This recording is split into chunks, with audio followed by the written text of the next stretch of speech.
Dalam nama Tuhan, puji Tuhan, shalom. Sekali lagi shalom.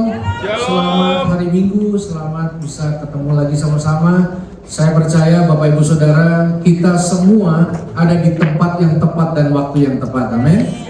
Ya, saudara, saya percaya firman selalu membangun sesuatu dalam hidup kita. Amin. Jadi waktu kita dengar firman Tuhan, meskipun singkat, saudara, pasti ada yang mau dibangun dalam hidup kita. Amin. Waktu firman membangun sesuatu dalam hidup kita, sebenarnya baru kita bisa bangun banyak hal dalam hidup ini. Amin. Dan ini yang tidak pernah bisa dunia lakukan, yaitu apa? Menyelidiki hati kita, masuk sampai kedalaman hati kita, lalu membangun sesuatu yang luar biasa di dalam kita. Yang setuju katakan amin. Baik, saudara, kita lihat satu bagian firman Tuhan.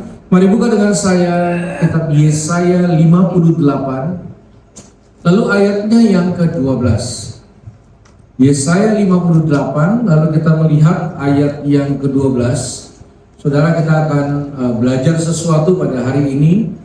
Ya, kita baca pada hitungan yang ketiga, saudara, dengan suara yang keras. Semua siap? Hitungan ketiga, 2, 3. Engkau akan membangun reruntuhan yang sudah berabad-abad dan akan memperbaiki dasar-dasar yang diletakkan oleh banyak keturunan. Engkau akan yang disebutkan yang memperbaiki tembok yang tembus, yang membetulkan jalan supaya tempat itu dapat dihuni. Tolong ditahan dulu ayat ini, saudara, perhatikan baik-baik. Orang kalau baca Alkitab itu sebenarnya kayak bercermin. Artinya apa? Alkitab akan mencerminkan sesuatu yang ada di dalam kita. Nah, saya yakin yang di ruangan ini sebelum masuk tempat ibadah ini udah pada ngacaan semua, betul ya? Saya biar tidak ada rambut tetap bercermin. Karena cermin itu penting. Untuk apa? Kasih tahu bukan yang jauh-jauh. Ini loh di dalam kita. Cuma cermin yang kita lihat tiap hari cuma bisa kasih lihat luar kita aja. Kecuali firman yang kita baca. Jadi kalau saudara baca Alkitab itu seperti bercermin. Lihat, dimulai dengan ini. Engkau akan membangun reruntuhan yang sudah berabad-abad. Artinya, tolong perhatikan baik-baik, saudara. Di dalam kita ada kemampuan untuk membangun bukan bangunan utuh, tapi reruntuhan yang sudah berabad-abad. Jadi kalau Tuhan pakai kita, gereja Tuhan di tempat ini untuk membangun, saya punya kabar baik. Pasti itu adalah reruntuhan. Apa itu reruntuhan? Yang udah jadi hancur. Nol, nggak ada apa-apa, dan sudah berabad-abad hancur. Dan akan memperbaiki dasar yang diletakkan oleh banyak keturunan. Jadi ratusan tahun sebelum kita meletakkan dasar-dasar hidup, dan gara-gara dasar itu banyak kehidupan hancur lebur, dan ketika sudah reruntuhan tidak ada yang mampu membangunnya kecuali orang-orang yang menghormati firman Tuhan. Yang setuju katakan amin. Saya beri contoh ya. Jawa Barat belakangan ini terkenal dengan satu istilah ini. Saya nggak tahu saudara pernah dengar apa enggak. Namanya bounty hunter. Nah, bounty hunter. Apa itu? Pemburu bounty. Apa itu bounty? Orang-orang yang dicap ya memiliki kategori gay, lesbi, LGBTQ. Apa yang bounty hunter ini lakukan? Mereka kejar transpuan, waria-waria yang sebenarnya lagi cari nafkah. Apa yang mereka lakukan? Mereka lempar air berisi botol yang isinya air seni. Mereka lempar batu, mereka pukul. Ya, saya tahu karena ada statement LGBT merupakan ancaman negara non-militer hari ini. Jadi hari ini orang kalau dilihat hidupnya udah rusak, wah ini udah nggak bisa dibenerin nih, ini boti nih, wah ini belok nih. Apa yang orang lakukan hari ini? Orang hancurkan. Kenapa? Nggak bisa dibangun lagi. Nah, firman berkata bisa dibangun. Amin. Mampu dibangun. Yang setuju katakan amin. Ya, saya ingat kok statement ini. Kami menerima perbedaan, tapi tidak penyimpangan. Gitu kan?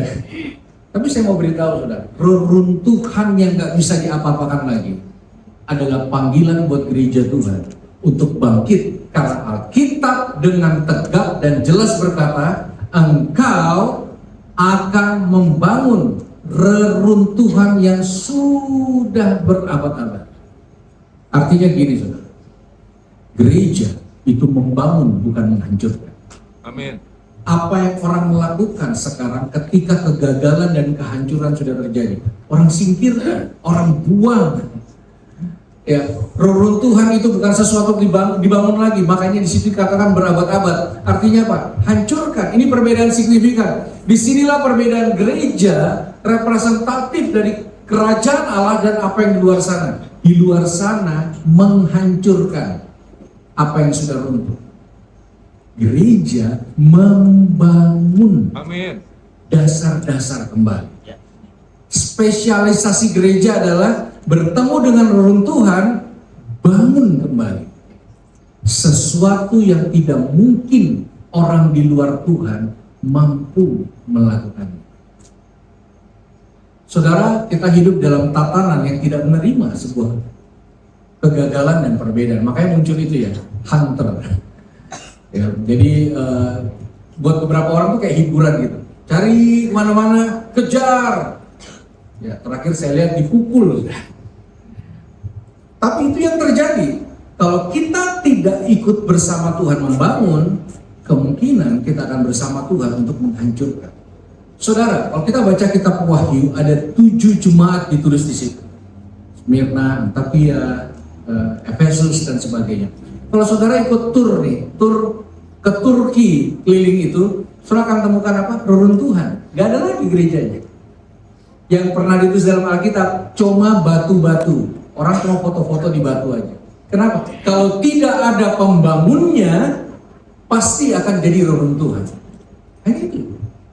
Kenapa kita perlu duduk dengar firman Tuhan? Supaya hidup kita tidak jadi reruntuhan. Amin. Supaya pernikahan kita tidak jadi reruntuhan. Supaya anak-anak kita tidak jadi reruntuhan. Kalau andai kata terjadi dan runtuh, kita tetap bisa membangunnya kembali.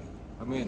Amin, saudara. Amin. Ingat Lukas 15, seorang bapak punya 2 orang anak. Anak yang bungsu, memilih mengambil warisan, menghabiskan dan foya-foya, berakhir di kandang babi, yang makan ampasnya aja nggak bisa. Makan ampasnya aja nggak bisa. Anak bungsu, bajunya itu bau binatang. Anak sulung tidak. Lalu apa yang terjadi? Sadarlah si bungsu ini. Di rumah bapakku banyak pekerja-pekerja pelayan yang hidupnya enak. Lalu apa yang terjadi? Kembalilah anak yang bungsu ini.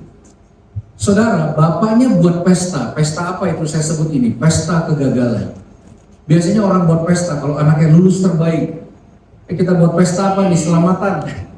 Ini pesta karena orang gagal mau kembali. Artinya apa? Anak bungsu tidak dihancurkan. Kalau anak bungsu itu reruntuhan, disusun kembali, diberikan pakaian yang layak, diberikan makanan yang layak. Itu adalah DNA kerajaan Allah. Yang setuju katakan amin. Bukan menghancurkan, tapi membangun reruntuhan yang sulit dibangun. Saudara, menurut banyak orang, saya mulai sedikit ya mempercayai saudara. Hal yang sulit dilakukan tahun ini adalah mencintai Indonesia. Mencintai Indonesia itu sulitnya nih. Sulitnya nih. Apalagi kita anak-anak Tuhan. Makin sulit. Saudara akan mengalami sebuah tekanan yang gak mudah. Ketidakadilan yang tidak mudah. Anak-anak kita kalau sekolah berprestasi belum tentu dapat posisi yang layak. Hanya karena apa? Hanya karena percaya Yesus. Ketidakadilan di mana-mana, semuanya sedang terjadi dan ya sulit mencintai. Kalau kita mau lihat, saudara, mungkin ini reruntuhan di hadapan kita. Untuk itu Tuhan panggil gereja Tuhan. Ini bukan lagi mengenai hingar-bingar pelayanan. Ini bukan mengenai kompetisi pelayanan. Ini mengenai apa yang Tuhan bangun di pernikahan kita, kehidupan kita, anak-anak kita, yaitu apa? Kemampuan untuk membangun sesuatu yang runtuh yang ada di dalam kita. Yang percaya katakan amin. Amin. Ya, mari kita lihat Yohanes 8 ayat 1 sampai 6. Kita lihat bagaimana Yesus itu konsisten dalam semua pelayanan pengajarannya. Dia tidak pernah keluar dari nilai dan value ini. Yohanes 8 ayat 1 sampai 6. Semua firman yang terucap itu pasti membangun bukan menghancurkan. Baik, saya akan bacakan. Tetapi Yesus pergi ke Bukit Zaitun. Pagi-pagi benar, ia berada lagi di bait Allah dan seluruh rakyat datang kepadanya. Ia duduk dan mengajar mereka. Boleh lihat dulu ke depan sebentar, saudara. Jadi satu pagi yang indah, tidak dibangunkan oleh lonceng atau alarm apapun. Pagi yang indah itu dibangunkan karena Yesus bergerak masuk lewat pintu timur kota Yerusalem. Tidak ada yang tahu. Dia duduk di sentral kota itu. Lalu orang-orang mulai datang tanpa schedule, tanpa pengumuman. Lalu Yesus mulai mengajar. Saudara, yang menarik, Yesus tidak mengajar dari podium seperti dia adalah yang maha tahu. Dia duduk dan sejajar. Karena apa? Dia mau menyampaikan sesuatu dari hati ke hati. Jangan sampai hatimu kehilangan sesuatu di hatiku. Maka di sini dibilang pagi itu indah banget. Seperti ada transfer spirit dari hati Yesus. Dia mengajar mereka. Dan di sini dibilang seluruh rakyat. Artinya bukan jemaat aja. Rakyat datang kepadanya. Lalu duduk, sama-sama duduk dan mengajar mereka. Saya bisa bayangkan kalau pagi itu kita ada di sana tuh indah sekali ya. Yaitu berkat pagi hari. Ya, bisa dengar pengajaran Yesus. Oke, kita lihat selanjutnya.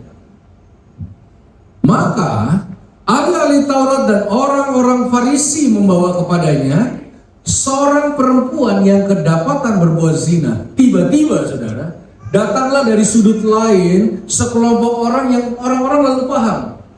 Siapa mereka? Ahli Taurat dan orang Farisi. Saudara, mereka jalan dengan jubah yang berbeda. Saya beritahu, dari kepala sampai kaki ayat semua. Di sini ayat, lingkaran sini ayat, ikat pinggang ayat, sampai bawah ayat semua. Alkitab berjalan sedang datang. Seakan-akan menunjukkan saya lebih suci dari kalian. Saya lebih soleh dari kalian. Datanglah mereka bukan untuk dengar Yesus belajar, tapi ini yang menarik. Mereka membawa seorang wanita yang kedapatan berzina. Suatu agenda orang Farisi tidak berubah dahulu, sekarang, dan selamanya. Apa itu? Nyari orang salah lalu bahagia. Menemukan kesalahan orang lalu happy. Kan saya bilang kayak tadi pagi di Cimas, orang seperti ini kalau hidup sekarang itu jarang terlambat. Kenapa? Karena waktu dia on time, dia pengen tahu siapa yang terlambat, lalu dia bahagia. Wah, ini loh si Raja on time. Dia akan menyembah Tuhan dengan semangat, lalu sesekali lihat ke belakang, pengen tahu siapa yang gak semangat, lalu bahagia. Dia akan memberi yang terbaik karena pengen tahu siapa yang pelit, lalu bahagia. Jadi isi kehidupan rohaninya hanya menemukan mana yang salah supaya dia bahagia. Lihat. Itu ciri khas apa, saudara? Dengar saya, penghancur, bukan pembangun. Dan saya punya kabar baik, kalau kita nih Bapak Ibu sibuk cari kesalahan orang lain, pasti ketemu. Pasti ketemu. Seorang mau sebut siapa yang kita cari kesalahannya? Suami, istri, anak, mertua, menantu, pemerintah, gereja, gembala, sinode, pemerintah, semua pasti ketemu. Pasti ketemu. Tapi kita butuh firman bukan supaya jangan sampai dalam hidup rohani kita isinya hanya menemukan kesalahan lalu bahagia. Saya beritahu saudara, dalam nama Yesus, orang yang terorientasi pada kesalahan orang lain pasti tidak akan tajam pemahaman dan perhitungannya. Ini buktinya. Perempuan yang kedapatan berzina, kalau kita mau jujur, kalau terjadi perzinahan, itu kan laki-laki dan perempuan, betul nggak? Coba jawab saya, mana laki-laki pengecutnya? Nggak ada. Yang berani ditangkap cuma yang lemah. Nah, kalau yang hunter-hunter ini hanya berani sama yang lemah. Gitu. mencari kesalahan yang lemah dan mengintimidasi. Datanglah pada Yesus. Nah, kita lihat apa yang terjadi selanjutnya, saudara. Ayat yang ke-7. Mereka menempatkan perempuan itu di tengah-tengah, lalu berkata kepada Yesus, "Rabi, perempuan ini tertangkap basah ketika ia sedang berbuat zina." Apa yang mereka lakukan? Mereka taruh di tengah-tengah tempat Yesus belajar mengajar. Ini perempuan tidak ditulis namanya siapa, hanya statusnya orang berdosa. Apa yang di hadapan mereka? Reruntuhan hidup seseorang. Saudara bisa bayangkan, ini waktu taruh di tengah, batu belum terlempar, batu emosional udah kena. Itulah batu pertama yang diterima wanita itu. Intimidasi, mata-mata penuh kebencian dan sebagainya. Ditaruh di tengah. Saudara, kenapa ditaruh di tengah? Supaya terpisahlah ada dua kelompok saat itu. Ke kanan, yang ke kiri, supaya perempuan itu tetap di tengah. Kelompok kanan adalah orang-orang yang berdosa juga, tapi belum ketahuan. Jangan deket-deket, Pak. Nanti keikut ketahuan kita. Biarlah kita seperti ini supaya masih kelihatan suci. Kelompok kiri, orang yang merasa paling benar di muka bumi ini. Makanya beriman dong kayak saya. Kamu najis, saya suci. Tinggallah wanita ini di tengah-tengah. Tiba-tiba pagi itu berubah drastis. Menunjukkan nilai-nilai yang dibangun orang beragama, dan Yesus sebagai representatif surga saat itu. Kita lihat ayat yang ke-7. Musa menurut hukum Taurat memerintahkan kita untuk melempari perempuan-perempuan yang demikian. Apakah pendapatmu, punya huruf besar Yesus, tentang hal ini? Setelah lihat ayat ini ayat jebakan. Ini adalah cara ahli Taurat untuk menjebak Yesus. Kenapa? Karena gini, kalau Yesus rajam, dia melanggar ajarannya. Tampar pipi kanan, kasih pipi kiri. Ampuni yang bersalah, ngerajam batu. Kalau Yesus tidak merajam, maka pagi itu Yesus akan dicap penista agama dan langsung dihakimi secara hukum agama detik itu juga. Jadi ahli-ahli Taurat itu udah kena skakmat nih.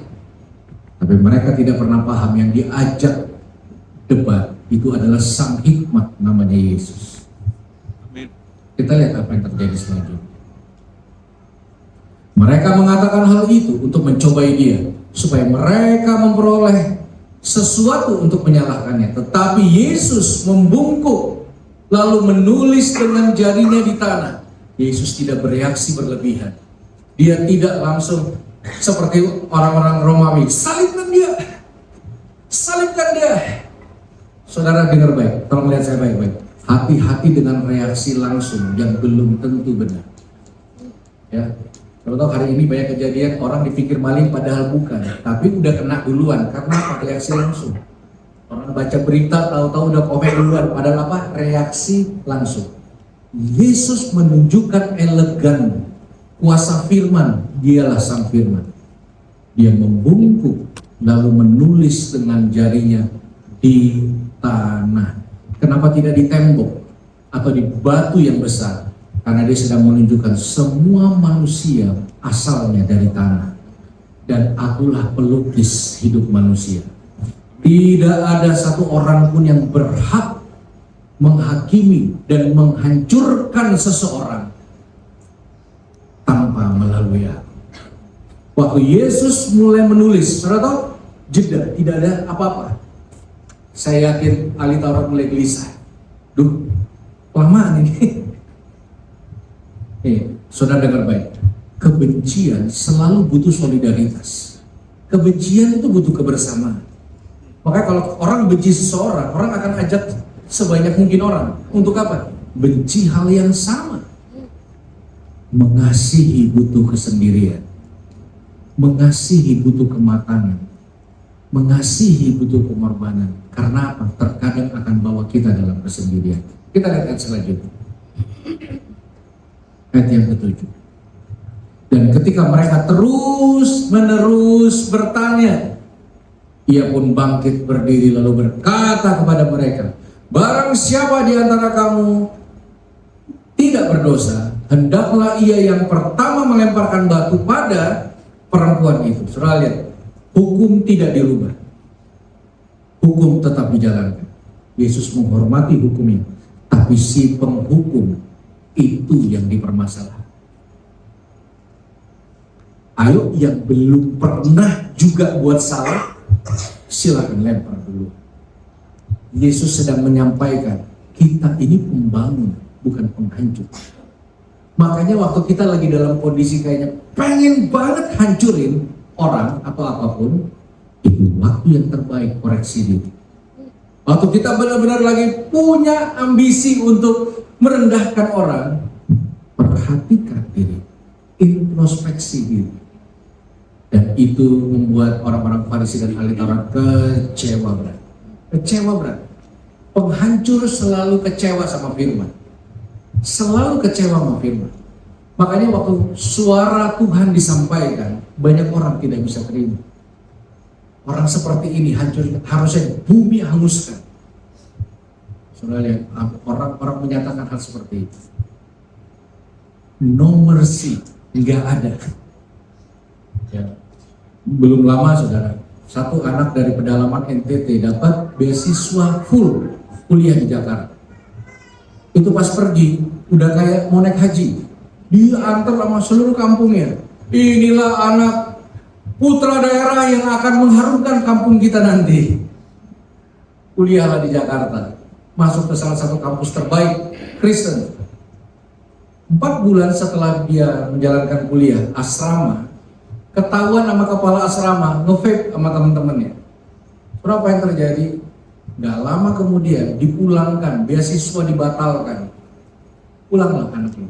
Saya mau beritahu, even itu pendidikan Kristen pun, even itu apa yang ada di dunia belum tentu terima kalau kita ini gagal, kalau hidup kita jadi reruntuhan. Yang mereka butuh adalah menghancurkan kita. Saudara, saya berani berkata, ahli Taurat gak pengen lihat perempuan ini bertobat. Biar mati, biar jadi contoh dia buat orang lain.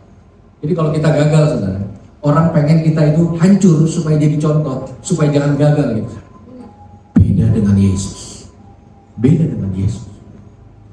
Makanya mungkin saudara pernah dengar ini. Dulu orang bilang keterbukaan awal dari pemulihan. Sekarang orang bilang keterbukaan awal dari ketahuan. Karena apa, saudara?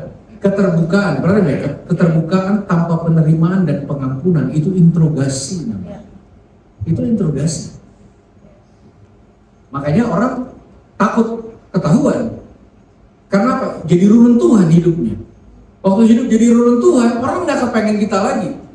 Orang nggak selamatin kita hari Minggu lagi. Orang nggak selamatin kita Natal lagi. Langsung beda circle.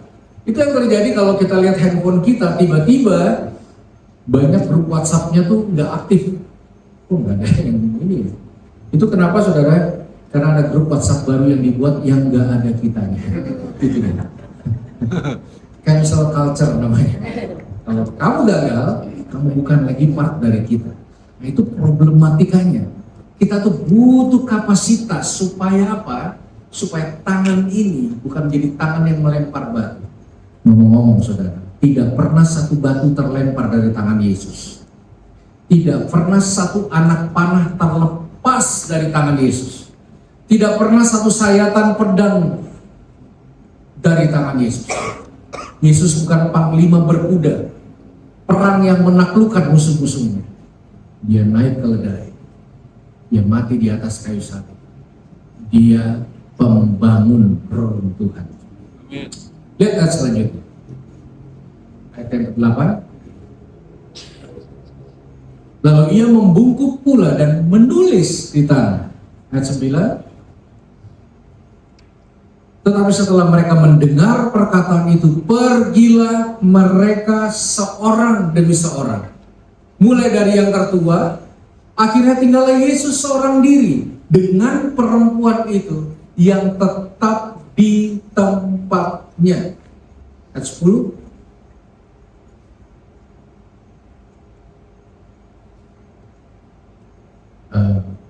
Boleh baca ayat 10?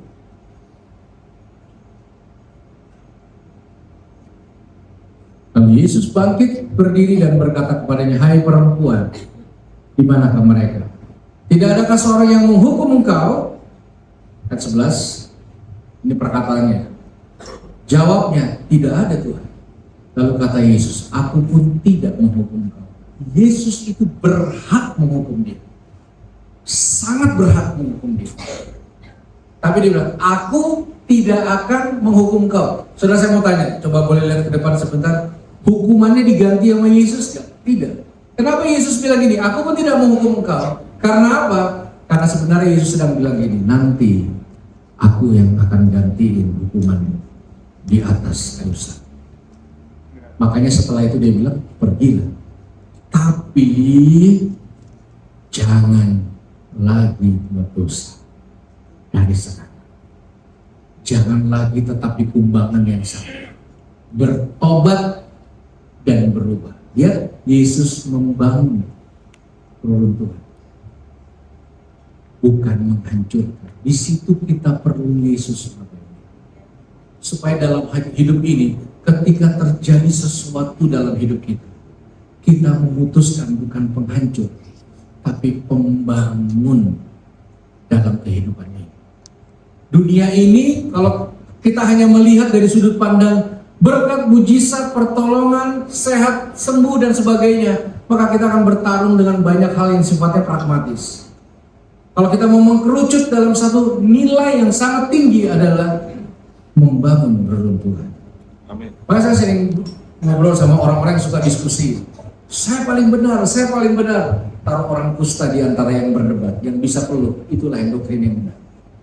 Amin. Karena perdebatan dalam Tuhan sejatinya adalah berdebat dalam perbuatan cinta dan kasih yang belum tentu orang bisa.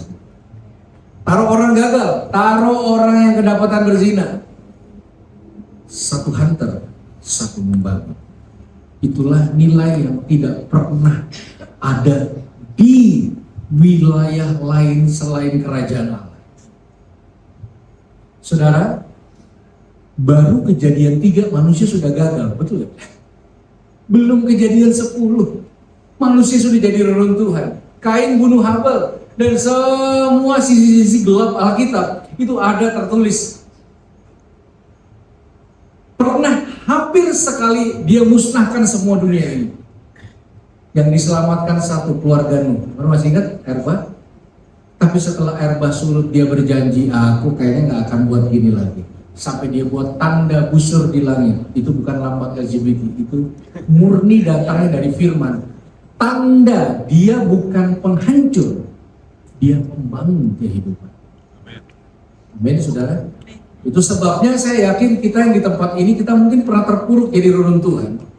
Kita pernah hancur, keluarga kita pernah hancur, kita pernah gagal. Saya nggak tahu apakah kita pernah ada di tempat yang paling memalukan dalam hidup kita. Tapi Tuhan tidak tinggalkan kita. Tuhan bersama dengan kita. Nah, semangat yang sama itu yang firman coba bangun.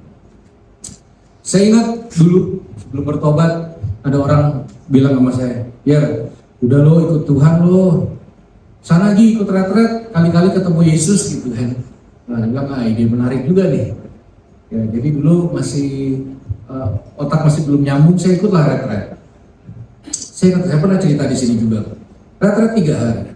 Hari kedua saya sudah disidang sama kakak rohani. Kamu nih keras kepala kayak Paulus. Obat kamu. Nah, saya nggak pernah baca Alkitab, jadi saya nggak tahu siapa itu Paulus. Nah, karena dia lihat saya ketawa-ketawa, diganti tokohnya. Yunus kamu, masuk perut ikan, tobat kamu, jangan lari kamu dari panggilan Tuhan. Ya karena perjanjian lama aja saya nggak, perjanjian baru aja saya nggak tahu, apalagi perjanjian lama. Nah, tokoh ketiga disebut ini, Yudas Iskariot. Nah, itu saya tahu. Jadi saya dipulangin hari kedua dari 3 hari, jadi orang lanjut sesi, saya pulang. Lalu saya bilang, bukannya retret tempat pemulihan tidak berlaku buat kamu. Nah, saudara tahu, murid Yesus pertama yang saya pelajari dalam hidup saya adalah Yudas Iskariot. Karena apa? Karena sayalah Yudas Iskariot menurut sudut pandang banyak orang dulu. Siapa Yudas Iskariot? No, manusia yang namanya Yeri. Gitu. Ya sudah, saya pelajari Yudas Iskariot. Saudara, apa yang muncul di benak kita ketika saudara dengar kata Yudas Iskariot? Hampir semua negatif. 5 hal positif dari Yudas Iskariot, bingung semua langsung. Apa ya? Hampir nggak ada kan? Makanya kalau saya lihat berita ya, kalau ada orang Kristen pindah agama, langsung dihakimi oleh netizen maha benar. Yudas Iskariot, salibkan dia. Oh, kayaknya, kamu jangan cinta uang kayak Yudas kamu nanti. Yudas, tokoh antagonis. Tapi izinkan saya di bagian akhir khotbah ini bercerita sedikit tentang kronologis yang terjadi dalam kehidupan Yudas Iskariot. Baik, kita buka sama-sama Matius 27 ayat 3 sampai 5. Saya ingin memberitahu Bapak Ibu, ada konsekuensi kalau kita tidak mau membangun reruntuhan. Itu ada konsekuensi. Baik, semua siap? Ya. Coba singkirkan dulu apa yang pernah kita dengar mungkin, supaya kita bisa mendapat ini dalam sebuah sudut pandang yang berbeda. Baik, saya akan mulai membaca ayat yang ketiga. Perhatikan baik-baik Bapak Ibu. Pada waktu Yudas yang menyerahkan dia melihat bahwa Yesus telah dijatuhi hukuman mati, apa di sini ditulis, menyesallah dia. Tadinya nggak nyesal, tadinya happy, uang segala-galanya. Tapi waktu Yudas dengar Yesus dijatuhi hukuman mati, oh ini dikasihnya. Ternyata dia dualisme. Dia cinta duit, tapi dia cinta Yesus juga. Masih dualisme gitu. Makanya Alkitab dengan jujur berkata, aduh, nyesal. Saudara, yang berat dilewati dalam hidup ini adalah ketika kita hidup dalam penyesalan. Betul. Saudara pernah berselisih dengan diri sendiri 5 jam yang lalu, 2 minggu yang lalu, coba 2 minggu saya nggak buat ini, tapi udah terjadi. Betul. Menyesal itu kadang yang membuat itu memori masih bisa mengorek-ngorek emosi kita. Saya pernah seumur hidup sekali, saudara, pelayanan jam 5 sore. Saya bangun jam setengah 6 sore. Itu seumur hidup malunya, saudara. Bangunnya setengah 6 sore. Coba alarm saya bunyi, tapi nggak bangun. Ya udah, menyesal. Nah, saya mau beritahu, ini emosi, bukan cuma kata ya. Jadi kalau Yudas menyesal, ada bobot emosinya. Tapi kita perlu uji, ini air mata buaya apa enggak? Biasanya kan ya menyesal-menyesal aja. Lalu apa yang dikatakan? Lalu ia mengembalikan uang yang 30 perak itu kepada imam-imam kepala dan tua-tua. Kemana dia? Kepada hamba-hamba Tuhan yang terhormat masa itu. Imam-imam, bukan imam-imam bawahan nih, imam-imam kepala dan senior-senior. Ngapain? Dibalikin loh uangnya. Ingat Sakeus waktu ketemu Yesus, uang yang diambil dengan gak jujur, dibalikin. Oh, saya memprediksi Yudas sudah jadi reruntuhan. Nah, dia mau bangun pelan-pelan reruntuhannya. Balik lagi pada Yesus. Lihat ayat yang selanjutnya. Dan berkata, aku telah berdosa. Nih saudara, butuh nyali buat seorang laki-laki bilang, yang salah ini saya, yang dosa ini loh. Nih si pendosa itu, siapa? Saya. Aku telah berdosa karena menyerahkan darah orang yang tak bersalah. Yudas menyesal, mengembalikan uang. Yudas ngaku dosa. Jadi saya berani menyimpulkan Yudas lagi mau bangun lagi reruntuhannya menjadi bangunan seperti sedia kala dengan caranya sendiri. Tapi ini yang menarik, saudara. Tetapi jawab mereka, siapa ini? Imam-imam. Apa urusan kami dengan itu? Itu urusanmu sendiri. Ini yang berbahaya. Kalau saudara gagal, hancur, jangan ketemu dengan penghancur. Yang tua-tua inginkan bukan Yudas yang bertobat. Apa urusannya dengan kami?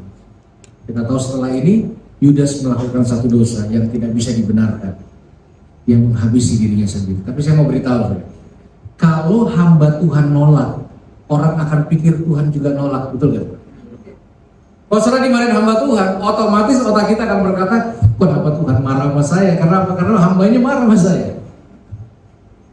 Saya pernah satu kali dapat suara Tuhan dari teman saya. Dia bilang, Tuhan, ada pesan Tuhan buat kamu. Saya udah terharu aja, karena udah lama nggak dapat suara Tuhan. Terus dia bilang gini, Tuhan berdiri di depanmu dan memandang wajahmu. Wah, saya udah GR banget. Lalu orang itu bilang gini, tapi tiba-tiba dia memalingkan wajahnya dari kamu dan pergi menjauh meninggalkan kamu. Diam saya. Kalau saya percaya perkataannya, saya nggak berdiri hari ini. Kenapa? Kalau Tuhan udah nolak, ngapain lagi saya hidup? Tuhan udah nolak loh. Makanya kalau kita bukan seorang pembangun, penghancur, ada konsekuensi. Negeri ini hanya bisa dibangun oleh pembangun. Kita dengar firman supaya kita ini membangun, ada kapasitas yang besar di dalam kita. Gitu. Ya Pak, tapi kan ada batasnya kesabaran. Ya, hari ini kita belajar kesabaran, batasnya platformnya adalah kesabaran Yesus. Karena kita membaca. Amin. Amin. Maka saya sering bilang sama banyak teman-teman saya, saudara tahu masa penuaian gereja, ya, masa penuaian gereja adalah masa kembalinya Yudas Iskariot kepada rumah Tuhan. Pengkhianat-pengkhianat yang pernah melakukan dan hidupnya sekarang hancur lebur, mereka mau kembali. Nah, butuh kematangan dan kesiapan kita sebagai gereja Tuhan untuk menjadi seorang pembangun yang sudah berabad-abad hancur, memperbaiki dasar dari keturunan-keturunan, lalu mempersiapkan tempat yang layak dihuni. Saya punya iman, saudara. Cipanas, Cianjur, Sukabumi adalah tempat di mana Tuhan lahirkan orang-orang yang membangun reruntuhan. Percaya tidak percaya, saya punya satu impresi yang Tuhan taruh di hati saya. Saudara ada di tempat di mana saudara dididik, saudara disesah, saudara diproses. Semua pasti diproses di tempat ini. Dan ini yang terakhir, saudara.